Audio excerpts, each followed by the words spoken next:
सुप्रभात मेरे प्यारे बच्चों, मैं आपकी अध्यापिका चारुलता सोम, विद्या बाल भवन सीनियर सेकेंडरी वसुंधरा से।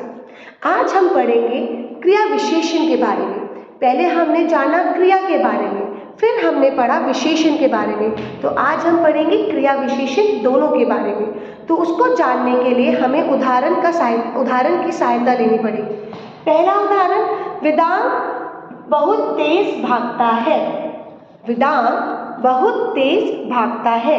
दूसरा उदाहरण, रोहन प्रतिदिन व्यायाम करता है। रोहन प्रतिदिन व्यायाम करता है। तो देखो बच्चों, इस वाक्य में भागता है और करता है, ये दोनों शब्द हमारे क्या है? क्रिया। ये दोनों शब्द हमारे क्या है? क्रिया शब्द। और ये क्रिया शब्द क्यों है? क्योंकि इनसे किसी भी काम का करना या होना पता चल रहा है।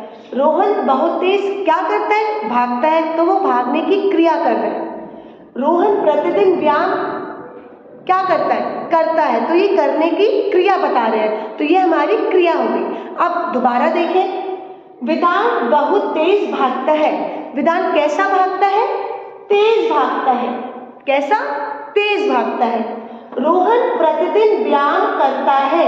रोहन व्यायाम कब करता है? कैसे करता है? प्रतिदिन व्यायाम करता है। प्रतिदिन का मतलब रोज, हर रोज। जो कार्य हम हर रोज करते हैं उसे हम कहते हैं प्रतिदिन।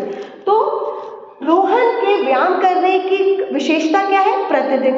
वैसे ही वेदांत की भागने की विशेषता क्या है? तेज। तो ये दोनों शब्द प्रतिदिन और तेज, ये दोनों शब्द हमारे क्या हो गए? क्रिया विशेषण शब्द। तो तेज और प्रतिदिन क्रिया विशेषण शब्द बता रहे हैं हमें। अतः ये क्रिया के विशेषण अर्थात क्रिया विशेषण हुए।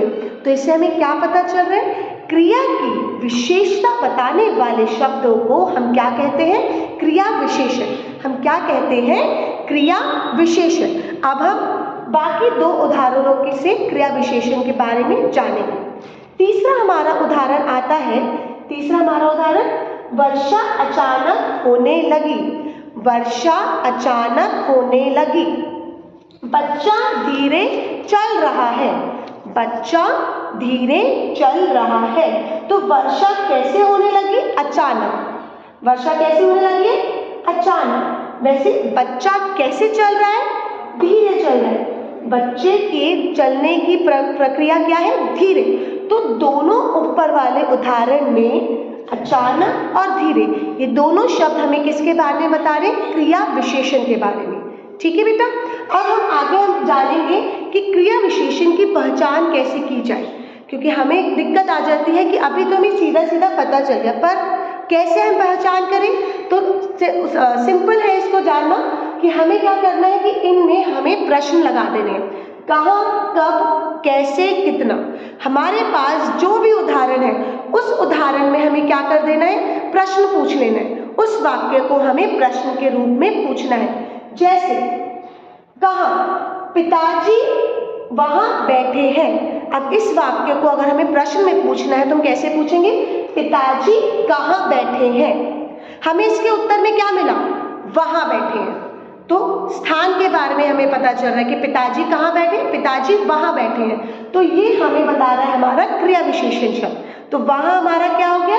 क्रिया विशेषण शब्द। वहीं मीरा कल लौटेगी। मीरा कब लौटेगी? कल लौटेगी। तो कब हमारा क्या है? प्रश्न पूछ रहा है कि मीरा का लौटने का समय क्या है? कल है। तो कल लौटेगी, कल शब्द हमारा काल बता रहा है, समय बता रहा है। और यही हमारा क्या हो जाएगा? क्रिया विशेषण शब्द, क्योंकि हमारे प्रश्न का उत्तर मिल रहा है कल। वैसे ही तीसरे में अगर हम देखें, बच्चा धीरे चल रहा है। बच्चे के चलने की प्रक्रिया क्या है? धीरे। तो ये उसकी रीति होगी, वो कैसे चल रहा है? धीरे चल रहा है, तेज चल रहा है, धीमे धीमे चल रहा है, भाग रहा है, कैसे चल रहा है? ठीक है। तो हम जब पूछेंगे कि बच्चा कैसे चल रहा है, तो बच्चा धीरे चल रहा है। तो ये हमारी हो गया है क्रिया विशेषण। धीरे शब्द क्रिया विशेषण शब्द। आपका बेटा बहुत बोलता है। आपका बेटा कैसे बोलता है? बहुत। तो ये हमें परिमाण बता रहा है, ये हमें कितना, कितना कम, ज्यादा, अधिक, ये हमें क्या बता रहा है, क्रिया विशेषण के बारे में। तो ये बहुत हमारा क्या हो गया, क्रिया विशेषण शब्द। तो आपने देखा क्रिया विशेषण की पहचान करना कितना आसान है। हमें क्या करना है, केवल हमें प्रश्न पूछ लेना है। जो भी वाक्य हमें दिया गया है उसको हमें प्रश्न में परिवर्तन कर देना है। परिवर्तन करते ही हमें जो उत्तर मिलेगा, जिस उत्तर से हमें क्रिया विशेषण के बारे में पता चल रहा है, तो कहाँ, कब, कैसे, कितना, इन 4 शब्दों को जब हम प्रश्न में लिख देते हैं तो वो हमारा क्या बन जाता है, क्रिया विशेषण शब्द। उत्तर के तौर पे हमें क्या शब्द मिलेगा, हमें क्रिया विशेषण शब्द। ठीक है बेटा, अब हम जानेंगे क्रिया विशेषण के कितने भेद होते हैं। क्रिया विशेषण के जो हमने अभी पहचान जानी, क्रिया विशेषण के भेद भी उसी के अनुसार है। क्रिया विशेषण के भेद हमारे होते हैं 4 प्रकार के। कितने प्रकार के, 4 प्रकार के। पहला, रीतिवाचक क्रिया विशेषण।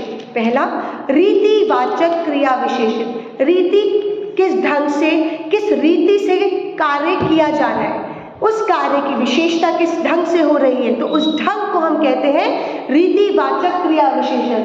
ऊपर के उदाहरण के अनुसार अगर हम आपको बताना चाहें, बच्चा धीरे चल रहा है। बच्चे के चलने का ढंग क्या है, धीरे। तो ये इसकी रीति हो गई कि बच्चा किस प्रकार चल रहा है, धीरे चल रहा है। तो ये हमारा उदाहरण हुआ रीतिवाचक क्रिया विशेषण का। वहीं जब हम बात करेंगे कालवाचक, यानी हमारा दूसरा क्रिया विशेषण, कालवाचक क्रिया विशेषण। काल, नाम से ही हम जानते हैं कि काल हमें बता रहा है समय, क्योंकि काल का अर्थ ही होता है समय। कार्य को किस समय करा जा रहा है, कब हो चुका है, कब होने वाला है, कब चल रहा है, वो हमें क्या बताता है, समय बताता है। जैसे मीरा कल लौटेगी, मीरा कब लौटेगी, कल। समय बता रहा है मीरा के लौटने का। समय हमें क्या बता रहा है कि मीरा किस समय आएगी, कल आना है, आज आना है, परसों आना है, या कल आ चुकी।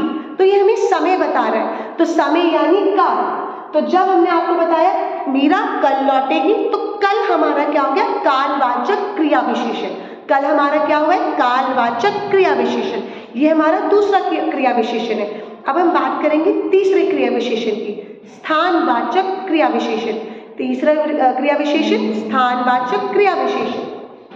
स्थान के नाम से जैसे हम जानते हैं, जगह, किस जगह, कौन सी जगह हमें जाना है, आना है, उसके बारे में। जैसे पिताजी वहां बैठे हैं, पिताजी कहाँ बैठे हैं, वहां बैठे हैं, स्थान बताया जा रहा है। तो स्थान जब हमें पता चलता है किसी भी क्रिया विशेषण का, तो हम उसको कहते हैं क्रिया विशेषण, स्थानवाचक क्रिया विशेषण।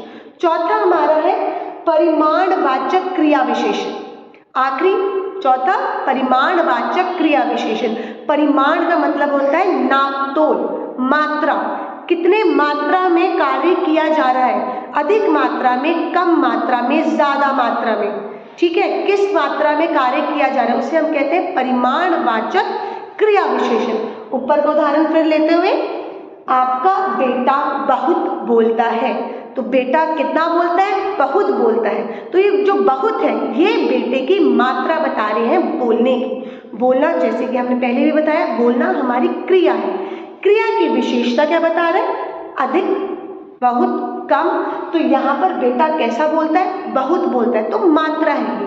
ठीक है, तो ये परिमाणवाचक क्रिया विशेषण कहलाएगा।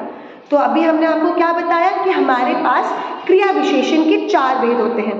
पहला, स्थानवाचक क्रिया विशेषण। स्थान के नाम से जब हमें किसी जगह के बारे में पता चल रहा है, जगह की विशेषता पता चल रही है। दूसरा, कालवाचक क्रिया विशेषण।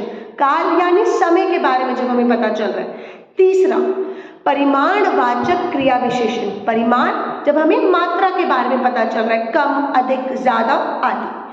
चौथा और आखिरी हमारा है रीतिवाचक क्रिया विशेषण। रीति, किस ढंग से क्रिया की जा रही है, धीरे धीरे, जल्दी, किस ढंग से क्रिया हो रही है, उसे हम कहते हैं क्रिया विशेषण। उसकी रीति, किस प्रकार से क्रिया की जा रही है।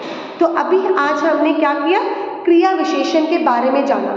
क्रिया विशेषण क्या होती है, हम कैसे उसको पहचान सकते हैं, और हमारे क्रिया विशेषण के कितने भेद होते हैं। तो आप सभी इसका अभ्यास जरूर करिएगा। हम आपसे जल्दी मिलेंगे। धन्यवाद।